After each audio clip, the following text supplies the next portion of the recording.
Au cœur de la nuit, seul, plongé dans l'obscurité de l'incertitude, confronté à mes propres pensées, je m'assois. Un voile de tristesse enserre mon être, mais soudain une lueur perce l'ombre, dévoilant la quête de sens qui m'attend.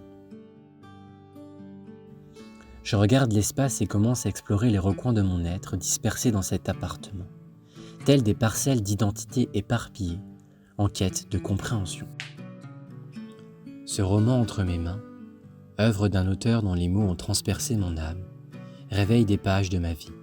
À travers chaque chapitre, je découvre une connexion profonde avec la soif d'écrire, de communiquer et d'échanger qui m'anime.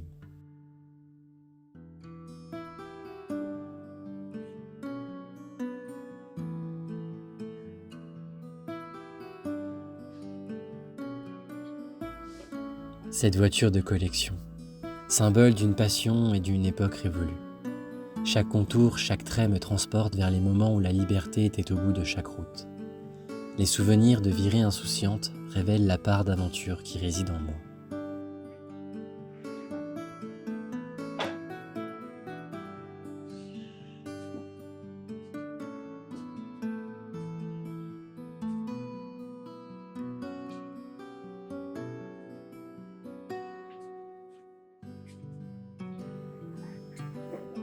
L'ordinateur, une fenêtre sur le monde virtuel. À travers l'écran, je revis les moments où la technologie a façonné ma compréhension du monde. Des projets créatifs, les jeux vidéo, les échanges avec le monde. Chaque clic résonne comme une exploration de ma propre virtualité. Cette vieille photo, fragment de mémoire. Les visages souriants, les gestes figés, autant de témoignages de liens familiaux et amicaux. Je redécouvre mes racines, les visages qui ont façonné ma vision du monde, les personnes qui m'ont inspiré et qui m'ont aidé. Je revois ces moments avec beaucoup de tendresse et de fierté.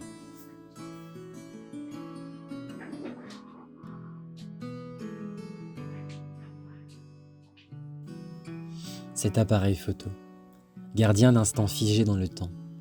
À travers l'objectif, je revis des instants de bonheur, de tristesse et d'émerveillement. La photographie devient un miroir de ma vie, capturant la complexité de mes émotions et les merveilles de notre monde.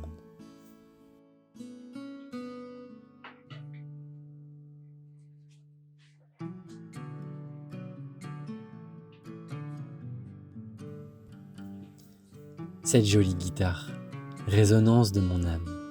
Les notes m'emportent vers des souvenirs de créativité avec mes amis. La musique rapproche, la musique fédère. Chaque accord joué révèle une part de moi-même, une mélodie intérieure qui guide ma quête.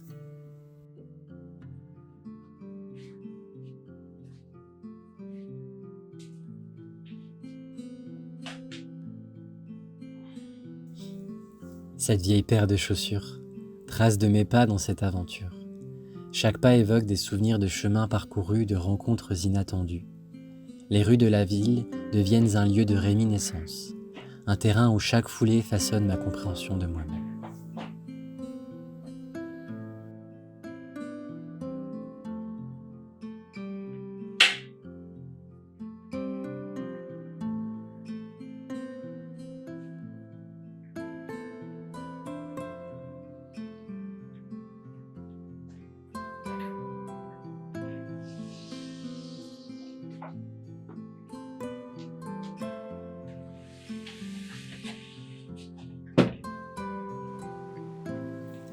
Dehors, la ville somnole encore. Mes pas résonnent dans le silence, un vent doux caresse ma joue. Les voix de ceux qui me sont chers résonnent autour de moi, dévoilant des pans de mon identité. De mon point de vue, Lucas, moi je dirais que t'es quelqu'un de vraiment super lumineux, toujours plein de bienveillance et toujours là à prendre soin des autres. Mais bon, comme tu sais, t'as un peu tendance à t'oublier toi-même, même beaucoup de temps en temps. Pour ma part, concernant Lucas, je trouve qu'il a une certaine capacité à vouloir aider les autres. Dans le sens où peu importe ce qui se passera, s'il a la possibilité d'aider, il le fera. Ce qui fait de lui une personne assez empathique par la même occasion, puisqu'il ne demande pas forcément de choses en retour la plupart du temps. Lucas, c'est le genre de personne sur qui on peut vraiment compter, que ce soit dans les bons comme dans les mauvais moments. Et ce qui est bien, c'est que même plusieurs années consécutives sans se parler, eh bien, se retrouver est un bonheur, comme si rien n'avait changé. Conscient de la difficulté d'assumer dans notre société une ou plusieurs différences, un handicap, Lucas est toujours prêt à aider un plus faible. À 14 ans, il accompagne un élève syrien réfugié et handicapé en partageant de réels moments de complicité, engagement conforme à ses valeurs.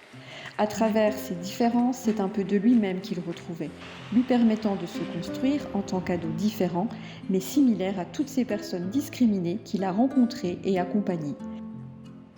Alors pour décrire Lucas, je dirais que c'est une personne vraiment engagée dans sa personnalité, que ce soit par rapport aux associations étudiantes, il se rend toujours disponible, ou même pour ses amis. C'est quelqu'un qui est vraiment là, qui est à l'écoute quand on a besoin de lui. Lorsque je pense à Lucas, immédiatement je vois un sourire ravageur et tellement chaleureux. Au lycée, c'était un élève d'une grande générosité qui participait à une multitude de projets annexes des cours. Il ne reculait devant aucune difficulté pour amener à bien tous les projets dans lesquels il s'était engagé. Lucas, je dirais avant tout que c'est une personne avec un grand cœur, un peu déjanté sur les bords. Je l'ai toujours connu avec cette envie de toujours bien faire les choses, toujours être là pour les autres. Et Lucas a toujours été comme un frère pour moi. Il a su pas mal de fois trouver les mots pour me faire ouvrir les yeux sur certaines choses. Avec Lucas, on a fait une colo dans les Pyrénées-Orientales. Entre animes, on avait un jeu avec une pince à linge et celui ou celle qui l'avait en fin de journée avait un gage. Lucas a fini par se baigner à l'improviste pendant le goûter dans la rivière franchement pas chaude et on ne sait même pas si le gage était vraiment pour lui. En terminale, on était à l'internat ensemble et tous les mercredis soirs, on se retrouvait en salle de musique, la salle 103, et on faisait des jam sessions à l'intérieur. Chaque mercredi soir, on se donnait 4 nouveaux accords et on donnait des mots au hasard pour créer et jouer, simplement prendre plaisir à faire de la musique. Je me rappellerai toujours de cette fois-là où, avec Lucas, on a préparé toutes sortes de cocktails, une fête super importante. Et c'était Lucas qui était motivé pour que tout soit parfait, tout soit terminé dans les temps. Et ça, c'était super cool.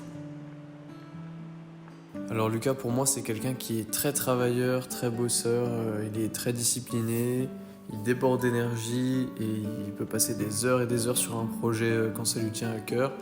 Et je suis très admiratif parce que c'est une qualité rare de jamais abandonner et de dépenser autant d'énergie sur la même tâche, donc bravo.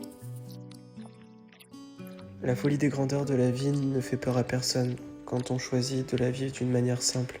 Et toi, t'avais tout compris. T'avais pas besoin d'argent, pas besoin d'objets brillants. Tu te contentais de faire circuler le bonheur, de rencontrer les gens vers qui tu l'envoyais, de sourire les cheveux au vent, de gravir des montagnes. T'as jamais eu besoin de toutes ces choses.